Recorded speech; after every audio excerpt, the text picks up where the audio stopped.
disinggahi kapal-kapal besar dari berbagai belahan dunia untuk mengambil hasil rempah-rempah yang menjadikan Aceh besar sebagai salah satu rempah di zamannya. Busana yang diperagakan oleh Pinto Baro terdiri dari kupiah betok, bajik pun, hijab sungkit, dan sinuhun, serta perhiasan yang mencerminkan kegagahan pria bangsawan kerajaan Aceh.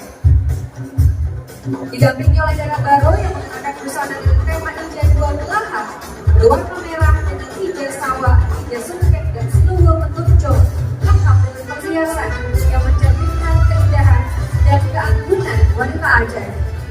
Inilah hadirin yang berbahagia persembahan dari Kabupaten Aceh